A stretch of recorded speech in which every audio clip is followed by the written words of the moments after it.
Well, thank you very much, and good afternoon. I'm delighted to welcome FIFA President Gianni Infantino, one of the greatest men of sport. He is an amazing man. He's done an incredible job with FIFA. Thank you. Congratulations on the job. I hear you're setting records for the World Cup. Yeah. We'll talk about it, but setting records in ticket sales for the World Cup. And we love having you back at the White House, Johnny, and everybody that's with you. You guys have done fantastically. I also want to thank Vice President J.D. Vance. J.D., wherever you may be. Where's J.D.? Is there any something? Oh, he's coming right over. Marco Rubio was doing a fantastic job, and Secretary Christine Ohm was doing a fantastic job, as well as Representative Darren LaHood. Thank you all very much. Hi, Darren. This past summer, the United States hosted the 2025 FIFA Club World Cup, and it was great. I actually went to a match, and it was amazing. It was a big success, too, wasn't it? It was sort of like a preview of what's to come. And now we're getting ready for an even bigger event next year as we host the official 2026 FIFA World Cup. That's the big one. The World Cup tournament. This will be a once-in-a-lifetime opportunity, even for our country, because frankly, this goes to countries, everybody wants it. I guess it's going all over the world. Do you know who's getting it the next time around? Who's getting it? Has that been selected? The next one will be Morocco, Spain, and Portugal. That's good. With 3 matches at the beginning in South America, Argentina, Uruguay, and Paraguay. And the one after will be Saudi Arabia in 2034. Wow, that's great. Yeah. Wow, that's great. Well, we have the king coming, Crown Prince is coming tomorrow.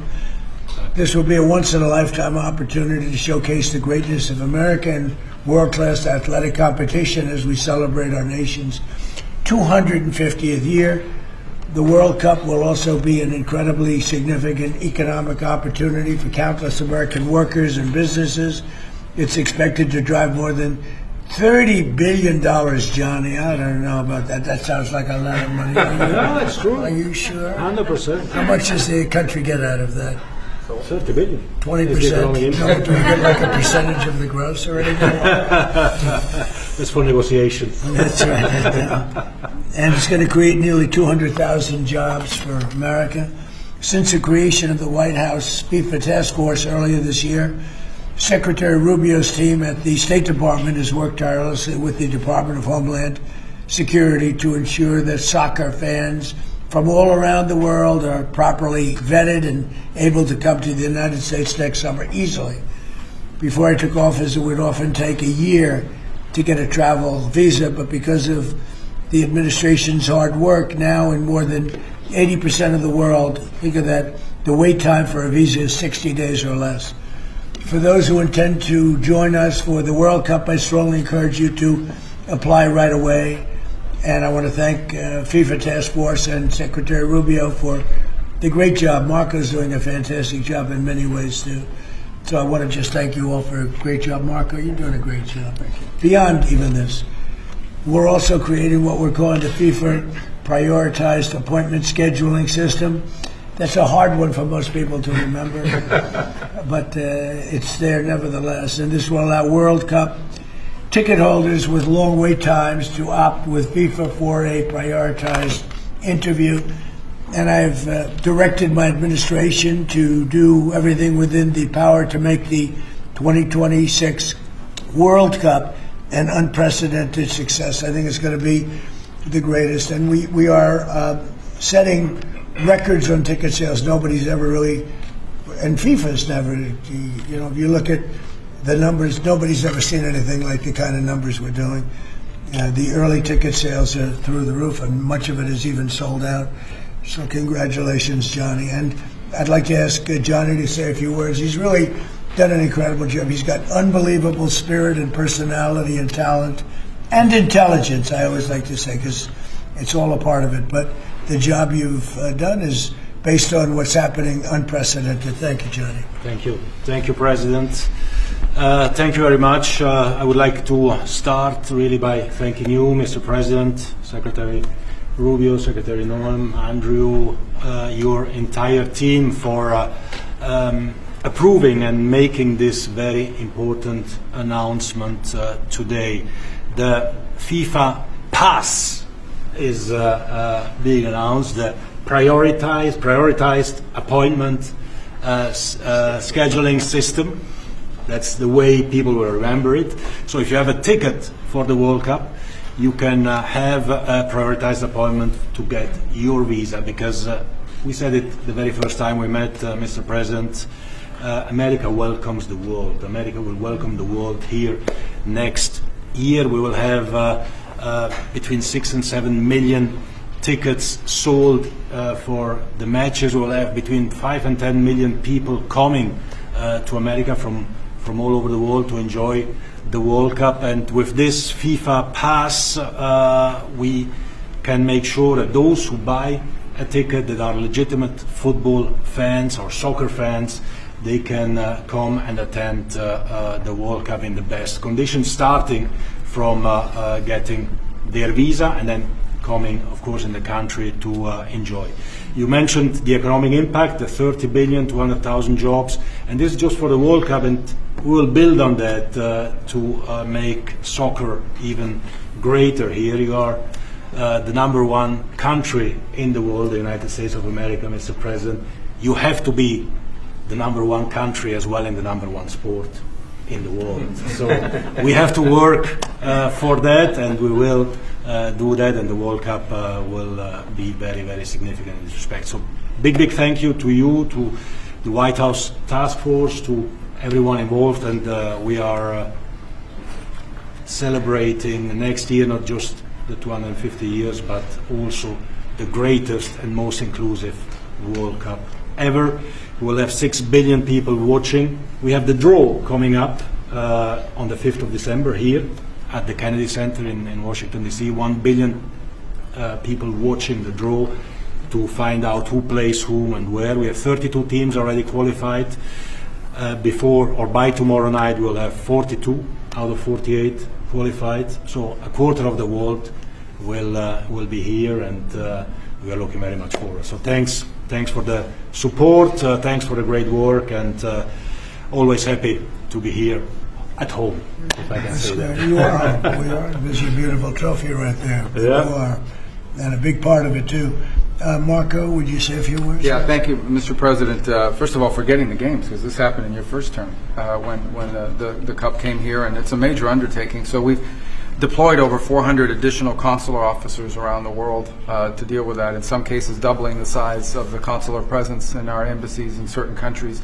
And the good news now is that in about 80% of the world, you can get an appointment within 60 days. It used to take, half a year or longer, and now sometimes it took, now you can get in less than 2 months, where in places it took over a year. In places, for example, like Brazil and Argentina, it took over a year to get an appointment. Now you can get in less than 2 months. So our advice to everybody is, if you have a ticket for any of the games, you need to apply if you haven't done so as soon as possible. Don't wait till the last minute. Your ticket is not a visa. It doesn't guarantee admission to the U.S. It guarantees you an expedited appointment. You're still going to go through the same vetting. We're going to do the same vetting as anybody else would get. The only difference here is we're moving them up in the queue. We're moving them up faster. But my advice to everyone that's watching around the world is, if you intend to come to the games, you have to have a ticket. You need to apply. Apply as soon as possible. You're going to get your interview within 6 to 8 weeks, and move forward from there. Don't wait till the last minute to do it. Thank you. Mr. Congressman, would you like to say something? Well, first of all, Mr. President, none of this would have happened without your leadership securing this during your first term. I tell my colleagues all the time, this will be the largest sporting event in the history of the world. We expand from 32 to 48 teams for the first time ever. We're doing it with Mexico and Canada, but obviously the 11 host cities will be here in the United States, and it's going to have a $30 billion impact economically in this country. And so it has been a team effort by everybody, but I also want to thank President Infantino and obviously you, Mr. President, and your entire team, Andrew and Nick and everybody. It is going to be an unbelievable sporting event next summer. It's going to be great. It's going to be great. Andrew, would you like to say something? Sure. I think we'll have somebody much more important. it's much more important. And honestly, without her work, without Secretary of State Rubio's work in the State Department, this would not happen. Without your leadership and your vision, this would not have happened. I think 2 key points. One, the Secretary of State already highlighted. This is a welcoming message to the world without going around the safety and security procedures. It's so key to make sure that this World Cup is safe and secure, and the White House Task Force is working every day to make sure that's the case. And also, as Congressman LaHood said, the economic benefits for American businesses, both small and large, from a $30 billion event like this. So really, thanks to all the White House Task Force members, from Secretary Rubio to Secretary Noem. 2 notice of funding opportunities that went out to the cities and states last month were really key from the safety and security perspective. To Deputy Chief of Staff Luna, who is integral in this whole process, to the White House Task Force members that are standing in the back of the room today and that couldn't be here. Without your hard work, this would not have happened, and I really can't thank you enough for really the best team I've ever been a part of. And also to FIFA, to the President Gianni Infantino, my good friend Carlos Cordiero, your desire to make this World Cup the best yet, it's contagious. Every single day I come in and think, what can we do to make this even better? And Mr. President, your vision more than anything. I think it takes a unique visionary to be able to go and see a sporting event and realize that this can be one of the greatest cultural events in world history.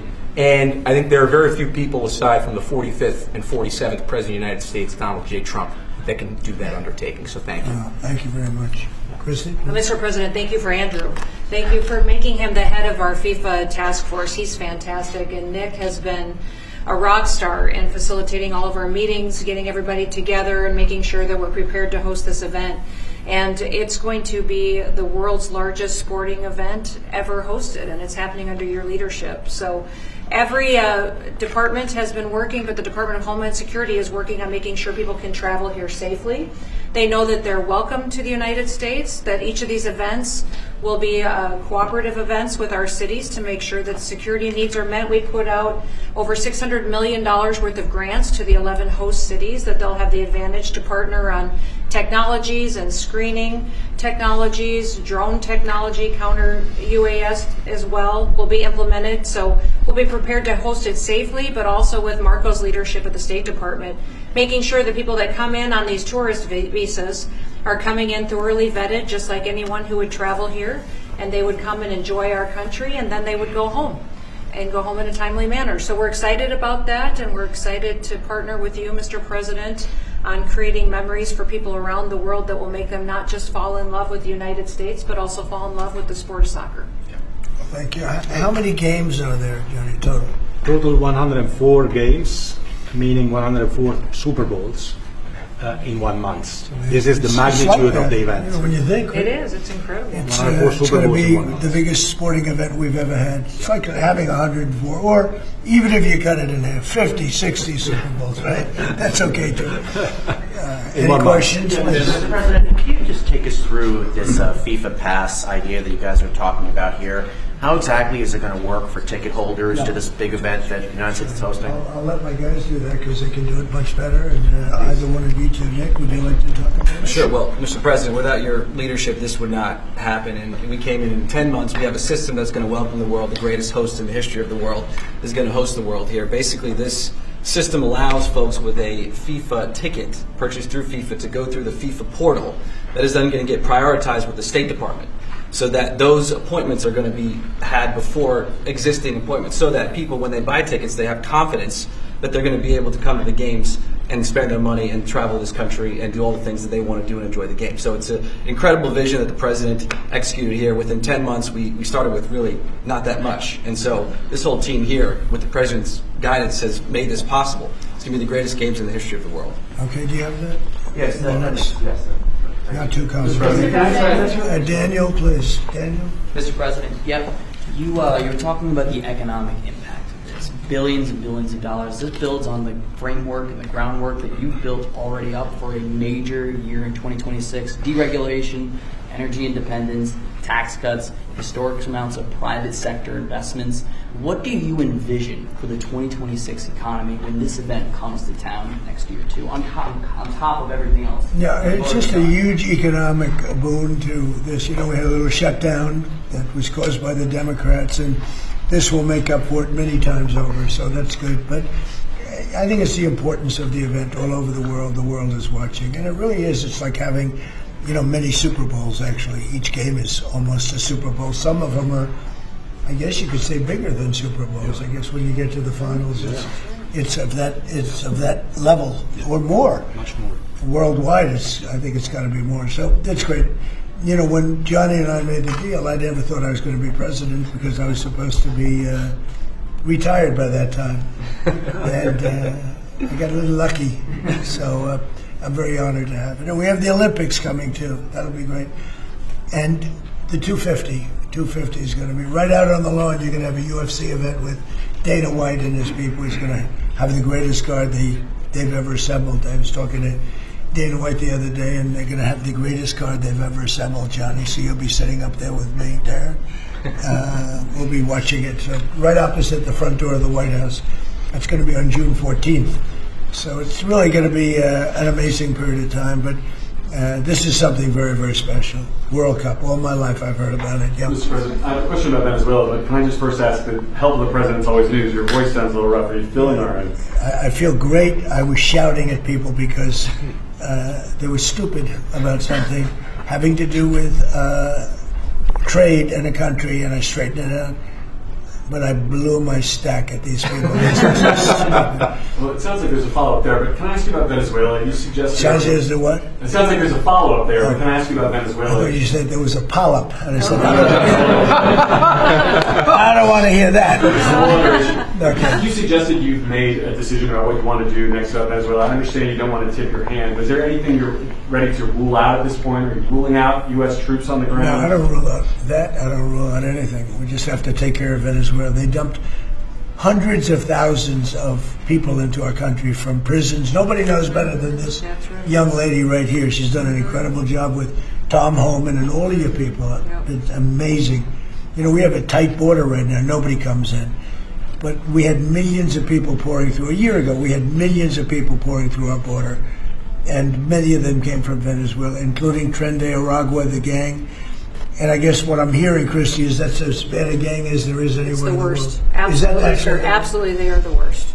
I mean, they're worse than MS-13. They're killers. They massacre people. They cut them up into pieces and they bury them in their communities where they grew up. They're horrible people. And we had a lot of them, and many of them, most of them, pretty soon, most of them are going to be out. But they sent them in like we're a dumping ground. So I'm not in love with the people running Venezuela. I love Venezuela. I love the people of Venezuela. But what they've done to this country, and I really say this, what Biden and the Democrats have done to this country can never, ever be forgotten. You suggested Maduro wants to talk. Are you prepared to speak with him directly? Would you commit to doing that before you order strikes? Yeah, I probably would talk to him. Yeah, I talk to everybody. Mr. President, Go ahead, Jamal Garrett, was that what you were Please, go referring ahead. to? Was that India? Rebecca Zalko with Blaze News. So in a recent interview, you had made some remarks about H-1B visas. You said about H-1B visas. Yeah. You said that there were certain talents that Americans needed to outsource to foreign workers. Could you clarify? Until they learn that, yeah. Like, for instance, if you're going to be making chips, we don't make chips too much here anymore, but we are going to be in a period of a year. We're going to have a big portion of the chip market.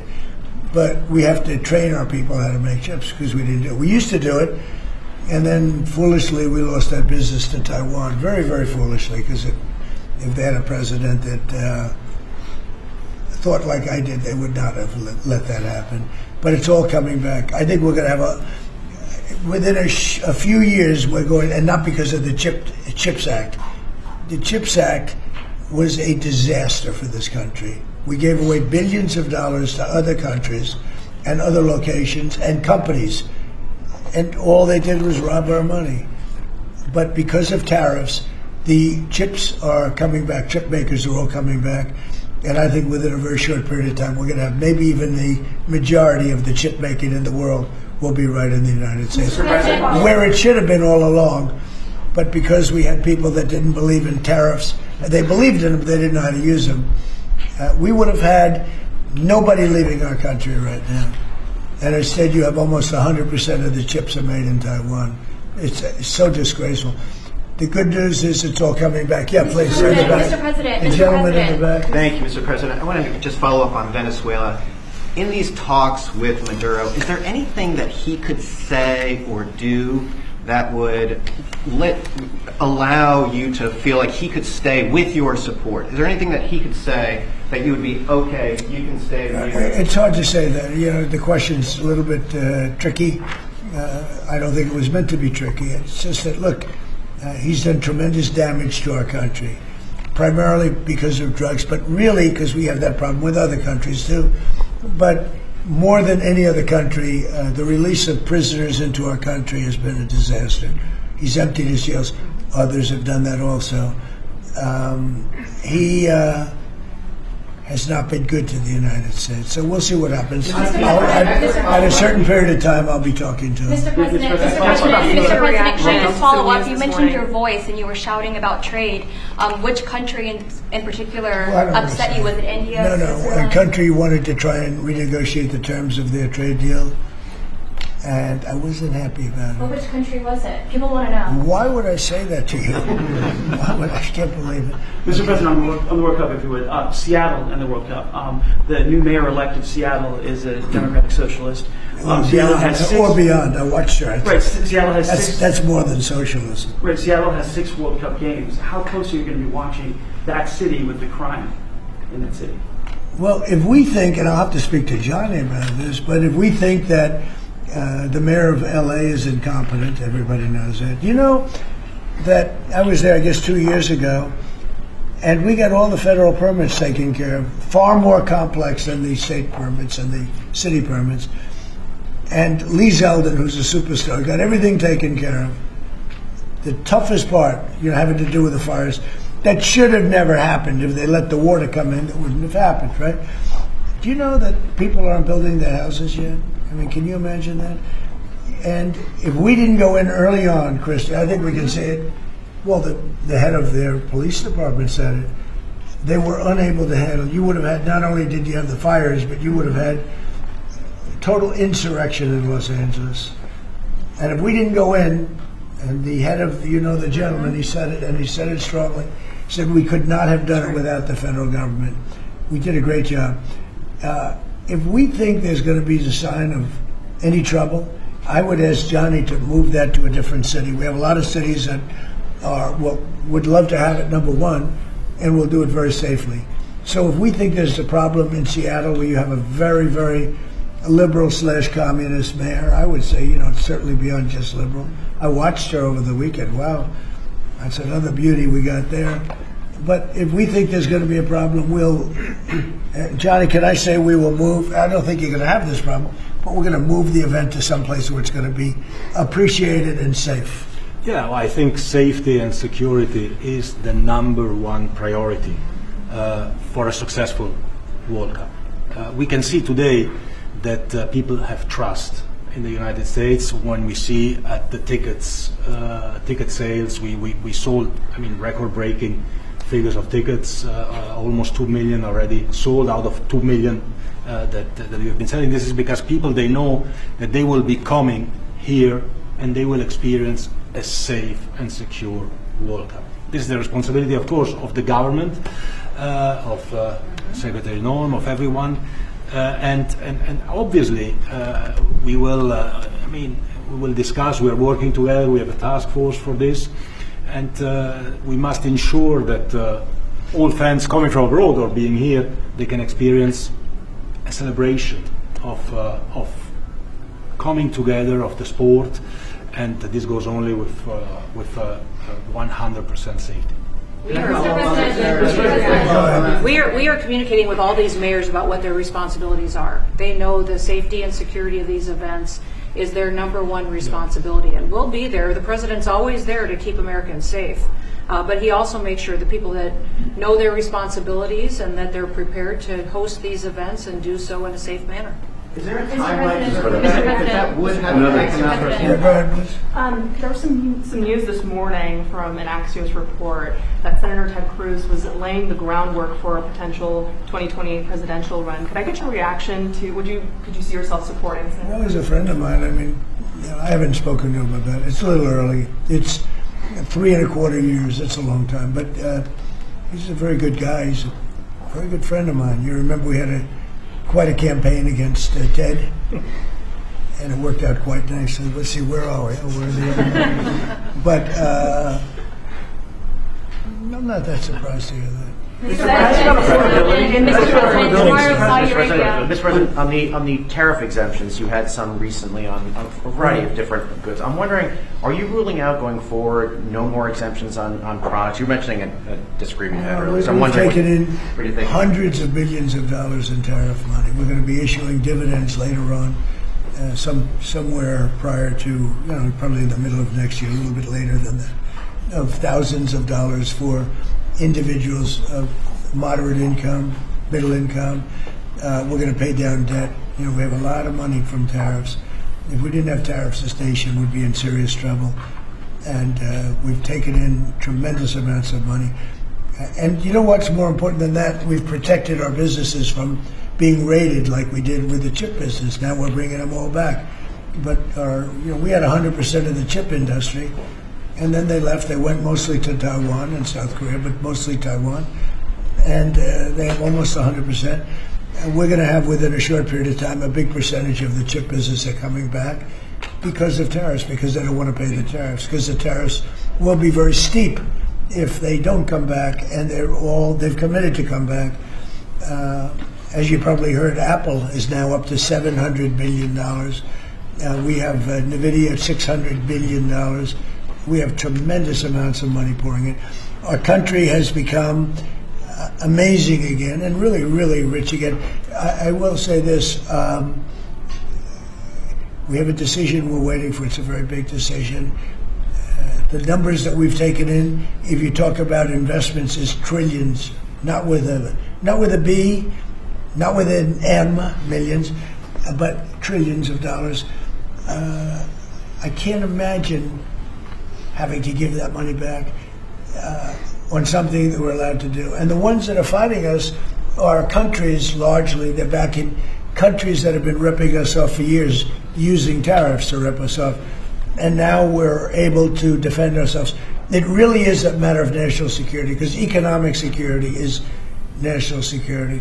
So I think you're going to see another thing happening. I think you'll see food prices. They've come down very substantially since Biden.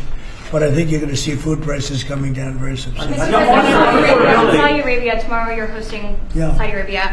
Are you planning to sell F-35s to Saudi Arabia? Yeah. I mean, and also, are you looking at doing a similar security agreement like you did with No, I am planning on doing that. You're gonna They want to sell buy. F-35s? They've been a great ally. They've got to like us very much. Look at the Iran situation, what we did in terms of obliterating, we obliterated their nuclear capability. Yeah, I will say that we will be doing that. We'll be selling F-35s. Mr. President, to clarify something that you posted on Truth Social last night. You urged House Republicans to vote in favor of this Epstein release bill they're going to vote on tomorrow. I just want to be super clear on your position. Do you want to see that pass the Senate? Would you sign that bill if it gets to your desk? I do want to. Here's what I want. We have nothing to do with Epstein. The Democrats do. All of his friends were Democrats.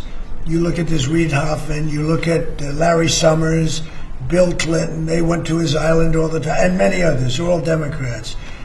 All I want for people to recognize the great job that I've done on pricing, on affordability, because we brought prices way down, but they're going way lower, on energy, on ending 8 wars and another one coming pretty soon, I believe. We've done a great job. And I hate to see that deflect from the great job we've done. So I'm all for it. We've already given 50,000 pages. You do know that. Unfortunately, like with the Kennedy situation, with the Martin Luther King situation, not to put Jeffrey Epstein in the same category, but no matter what we give, it's never enough. With Kennedy, we gave everything and it wasn't enough. With Martin Luther King, we gave everything and it's never enough. We've already given, I believe the number is 50,000 pages. 50,000 pages. And it's just a Russia hoax as it pertains to the Republicans. Now, I believe that some of the people that we mentioned are being looked at very seriously for their relationship to Jeffrey Epstein, but they were with him all the time. I wasn't at all. And we'll see what happens. What I just don't want Epstein to do is detract from the great success of the Republican Party, including the fact that the Democrats are totally blamed for the shutdown. You know, they cost our country hundreds of billions of dollars with that, at a lot of inconvenience. So I'm for any. I don't. They can do whatever they want. We'll give them everything. Sure, I would. Let the Senate look at it. Let anybody look at it. But don't talk about it too much, because honestly, I don't want to take it away from us. It's really a Democrat problem. The Democrats were Epstein's friends, all of them. And it's a hoax. The whole thing is a hoax. And I don't want to take it away from really the greatness of what the Republican Party has accomplished over the last period of time. The shutdown is now over. And administration officials had said when the shutdown ends, they'll reevaluate the farmer relief. Now we have the deal with China. So is the administration still looking to dish out farmer relief now that the government is back open? Yeah, we want to. I'm always going to help our farmers. So are you still looking to do I would relief? do that, yeah. If they need relief, we'll be there for them. We're going to always be for our farmers. So what are you waiting Yeah, for? please, in the back. Mr. President, just speaking of the economic impacts of FIFA and possibly moving to another city, some games if you feel there's crime, is there like a timeline that you would do that? Because these cities, there's sponsorships, there's economic impacts for these communities. Sure. Is there? Well, you know, the governors are going to have to behave. The mayors are going to have to behave. You know, in the case of California, you have a problem. You have high crime, and you have a place that just suffered great fires and everything else, and they didn't do a very good job. And if we didn't go in from the crime standpoint, you would have had a disaster. It would have been. It was not going to be handled properly. It wasn't able to be. The head of the police said, without, as I said, without the federal government, they could not have done it. So here's the story. I love Los Angeles. If they want help during this, I would love to send in National Guard or whoever's necessary to help them. I want it to be great. I'd love it to be in Los Angeles. I love the place. It's a natural for Los Angeles. If we think there's going to be crime, if we are obstructed by the governor, and maybe he won't obstruct, maybe it'll be great. But I'd love him for him to call and say, you know, we'd like to have some extra help. Because if there's even a hint of a problem, we want to get in there before the problem occurs. We want to make it totally safe for Johnny and FIFA and all of the great people that are going to be there. And I think that's going to happen. I would be honored to help California if they're going to have a problem.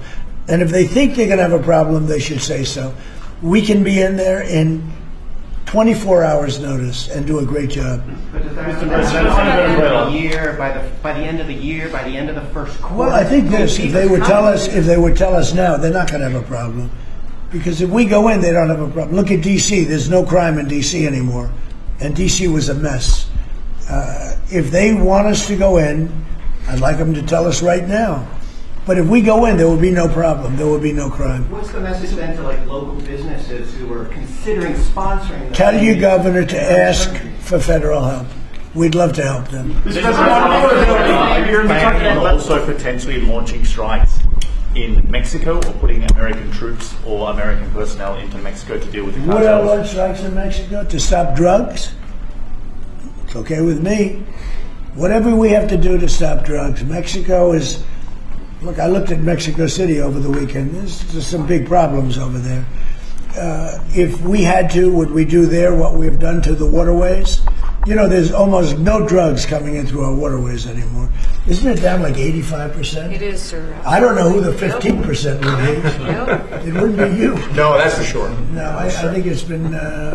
Tons and tons of you would say drugs. that's a big signal. Absolutely. We have almost no drugs coming into our country by the sea, by, you know, the waterways.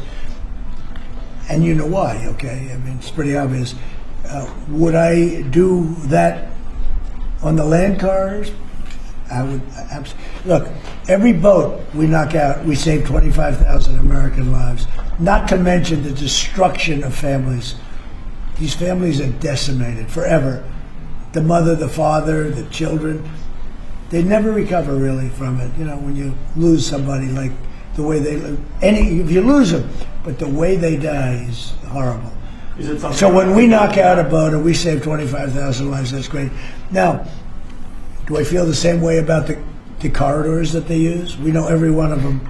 We have every one of those corridors under major surveillance.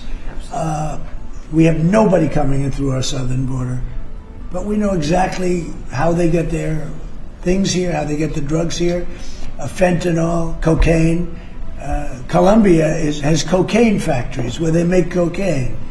Would I knock out those factories? I would be proud to do it personally. I didn't say I'm doing it, but I would be proud to do it because we're going to save millions of lives by doing it. Would you only do it with Mexico's permission, though? I wouldn't answer that question. I've been speaking to Mexico. They know how I stand. We're losing hundreds of thousands of people to drugs. So now we've stopped the waterways, but we know every route. We know every route. We know the addresses of every drug lord. We know their address. We know their front door. We know everything about every one of them. They're killing our people. That's like a war. Would I do it? I'd be proud to. I'd probably go into Congress and say, hey, and you know what? The Democrats and the Republicans would both agree, unless they're crazy. And they are a little crazy on the Democrat side. But we have lost hundreds of thousands of people a year, death. And that's not talking about family destruction, it's talking about that. And much of it comes through Mexico. So let me just put it this way. I am not happy with Mexico, okay? Thank you very much, everybody. Thank you, Russ. Thank you, Russ.